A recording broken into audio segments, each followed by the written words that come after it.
Okay. All right. It's telling me I am live. So here we go.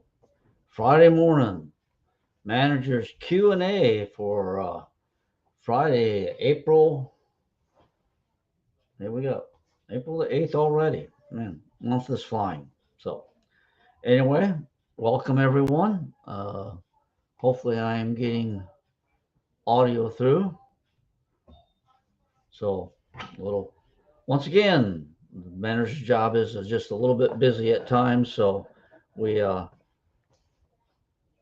got plenty of stuff to do. This park is a big park and a lot of things happening. We are trimming the trees. Once again, remind everybody, and while we're trimming the trees, please keep clear of the tree trimming. One, the guy up on the lift, he kind of gets focused in on what he's doing, and as somebody gets in underneath him, he's possibly not likely to see them, and those palm fronds weigh a little bit of weigh what maybe 5 pounds, but coming from that height, and they uh, how you want to say they're aerodynamic and they gain speed and hit with plenty of power. So do not get under the lift. Uh, Please also the workers picking up the palm fronds. Once again, they're concentrating on what they're doing, and if you sneak in behind them or try to get around them, there's a possibility of not seeing you. So uh, please give them clear space to work, and then with that, also make sure your stuff you've done ahead of time. He's already coming up into sections. Been getting close to section 13 and getting not too far away from starting on let's see section 21 or block 21, and then you'll be doing the 28 29 27 28 29 and 30, so next week. So get your stuff out of the way so it takes them less time to be there, and uh, hopefully definitely less damage to anything that's on the ground. All right. Uh, Got 5 people here. I know there's probably a travel day for many people that are in the park. This week, I've heard of many people planning on leaving this weekend or the timing it to go up north and avoid the traffic and the rain and all that, the storms that they're having between here and wherever you're going to. Appreciate all those that have adequately tied their stuff down and make sure that's all you're all set for a hurricane and being ready that way. Also, appreciate all those that have made sure that their unit will be kept clean while you're not here. Pulling the weeds if you got landscaping, making sure that somebody's going to look out for your place to make sure nothing has happened to it, and also keep it pressure washed if it needs it. So don't forget to that you can contact us if you need something done, and we'll try passing it on. We prefer you try your methods first, but if you can't get a hold of anybody, because with 686 lots, if you put it on the office to do that, that's a lot of extra work that we can help folks out, but please try to arrange it for yourself first. But we will help anyone. That is the motto here. Everybody, we are a community. We will help each other and do our best to make sure that everybody is taken care of, and that way. Any questions so far? I know nobody said hi or anything. Sometimes you feel like if you don't get any feedback, you're just talking into a camera. So anyway, let's see. I got a couple items. We got a few people that have joined us now, and in case you hadn't noticed, we've tried communicating every way possible. I used to dial my calls. I put out a Facebook post this morning. Um, a lot of people don't look at Facebook that often anymore. Facebook, hi Carol from Delaware. Um, how you say, Facebook has kind of moved away from being that nice communication with your friends and family to throwing a lot of ads at you and whatnot. So I know a lot of people aren't on it as much as they used to be. But I did put an ad out there. The cardboard recycle bin has been removed. It is gone. It was costing us way too much money. You may have thought that we were getting paid to recycle our items and we'd get money back, but nope, that is not the case. We were paying 300 and well, yeah, $360 a month or somewhere, round numbers, to have the privilege of having that recycle bin there. Then they also would charge us $80 if something got in there that it didn't belong in there, because they have cameras. When they dumped it, they could watch the load going into the back of the truck. And if anybody threw a plastic bag in there, if there was styrofoam in there, or anything, there many times people weren't paying attention. Uh, don't know if it was visitors to places, caregivers that come in, and just they'd see, oh, there's a bin, and that's like a garbage bin, and that's where they throw their trash. And so we got hit a few times with that.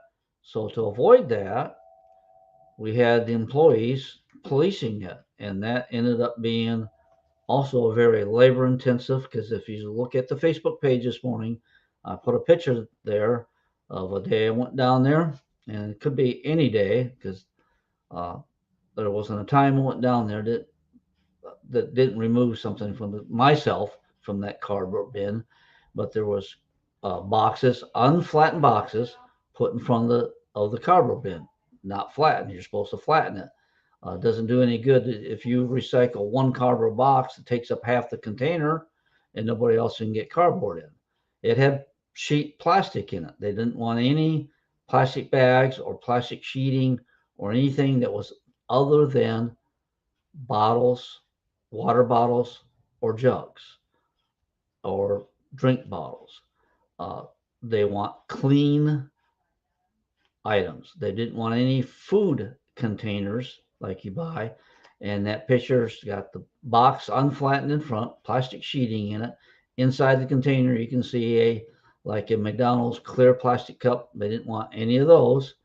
And unflattened boxes. So every single one of our requests, so that we wouldn't get charged extra, was ignored by at least someone. So that's what was costing us, the labor that somebody had to stop there, pull those items out, and put them over in the compactor. All trash. And remind anybody that you have take trash down for you. I know I harp on this, but it costs us, once again, if we have to pull stuff out of the open dumpster and put it over in the compactor. Put stuff in the compactor. Other than big heavy furniture, wood, solid wood items that are large in size, put everything else into the compactor. Make sure caregivers, guests, visitors, if they take trash down there, they know to put it into the compactor. Open the door and put it in the compactor, not the open dumpster. Okay, the social committee uh, had a meeting this week, and or at least the last meeting. I'm not sure the date of it, but they give me a summary. And the social committee is planning on some summer luncheons to be held in the clubhouse. But instead of weekly, it would be bi-weekly, give them a little bit of a break, and it'd be different menus. So be looking out for that. There'll be information coming on that so that you can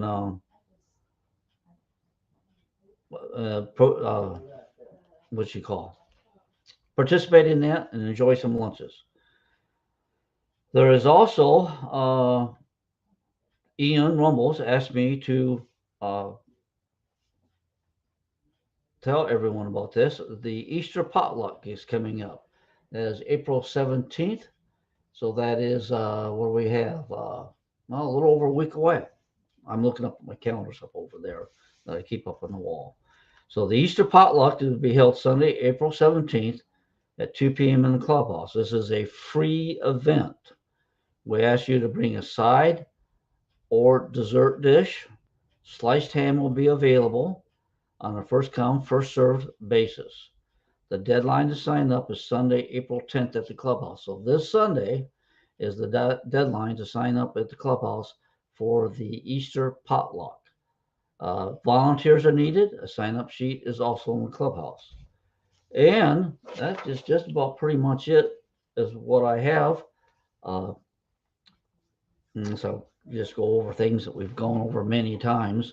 But just we do appreciate all the volunteers here. And it makes this a community and where everybody joins it. We get that all the time with the interviewing the people that are coming in. They know somebody here, they visited, they love how our park looks and how everybody's lot is kept up, and also the community that we have of people volunteering and helping each other out. So we're all enhancing our community, and we sure appreciate that. I hope wish for safe travels for anybody that's headed up north and headed back that way. I know there's been quite a few people saying this will be their last season here. It's that season of their life, and we will miss those folks. And I don't have the list of names here, but there's a significant amount. And but y'all, you others that are coming back, we hope to see you in the fall. Hope that your summer is safe and you have a healthy and prosperous summer. Um, well, okay, I have a question here, and we tried to. If you're, we are new and we're wondering. Okay, Carol, we try to cover that in the interview.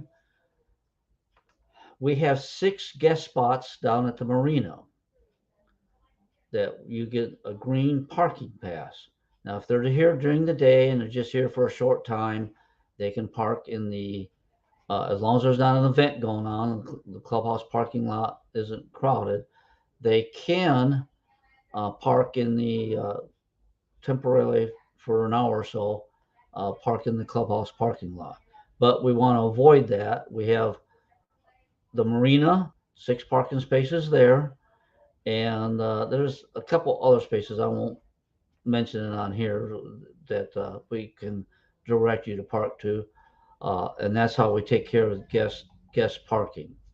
So uh, you can come to the office and we give you a green pass to put in their car, and they stick it on their dash, and so people know that they have registered and are a guest in the park, and that has some information on it, and so we know where the park. But the marina with 6 spots, and sometimes we can use some of the clubhouse parking spot. But we don't want people parking overnight or for extended periods in the um, parking lot. Ernie was here to talk to me and reminded me, yeah, that's one thing on the compactor. Okay, let me finish this with this thought here. Uh, so that is one. We are very tight on parking in the park. We know that you only have your own 2 spots, and the are limited where they can park. Don't park in the street. Do not park in other residents' lots unless you have their expressed permission. Okay, you need to get permission if you park in another resident's lot. Other than that, uh, come to the office and we will help you with finding parking. Uh, and like I said, we need to know where you're parking anyway, so you get the green pass. So, all right, I think I answered that. We got Nancy coming in, and Barb Short gave us a note. The dial my calls. I think that's been a very helpful thing. The cost is a little bit of money, but it's minimal compared to any other type of method of getting the information out. And this one, Ernie, yes, and I mentioned it. It is illegal to put any tire in the dumpster or the compactor. That's a state, federal EPA law, Environmental Protection Agency law, that no of the rubber tires are be going are go. Boy, excuse me. No tires are to go to landfills. They're supposed to be recycled or taken to a tire recycling center in that way. So if you buy a tire, golf cart tire, take the old one with you because they're obligated. If they sell tires, they're obligated to take tires in return for recycling. So, uh, not to be down there, or not to be put in the dumpster. If you have ones to give away, put it like on the buy and sell. Keep them on your lot, but don't put them down there by the dumpster. Appreciate that. So that's about it. And unless we got any other questions coming in, you can always catch the replay and catch it up that way. It is recorded on both Facebook and YouTube. Remind everybody to like our YouTube channel and make sure you get notifications. Uh, it is just another method of getting there, and there's many people. That way, you have the link. Many people don't do Facebook, but they can do YouTube. And I don't believe you can watch stuff on Facebook unless you have registered, where I believe is YouTube. You don't have to, well, most everybody is registered with Google and part of the Google ecosystem. So pretty much everybody is registered there. So that'll about wrap it up for the day. We got plenty of things to do. Tree trimming. I brought my tractor in to load the debris from the tree trimming into the 30-yard dumpster that we have taken the stuff out. So uh, taking care of stuff that way. So make stuff a little busy. And I believe also you should be getting your statements in the mail very soon. We are finishing up labeling and putting postage on them. Majority, if not all, will leave today on the accounting statements for the maintenance fees. Reminder, this is April. Your maintenance fee was due the first of the month, so it's either $520 for the quarter or $2,080 for the year. We did not raise the fees this year. We managed to stay the same, and so everybody's got the same amount to send in. And if you are behind on your payments, we want to hear from you so we don't send it to collections, okay? There's only a couple people that are that way. Make sure you call and talk to us, and we got a method of getting you caught up. So appreciate that from everyone, and have a great day. Be kind to your neighbors, your family, and friends. Love you all, and live long and prosper. We'll catch you on the next one.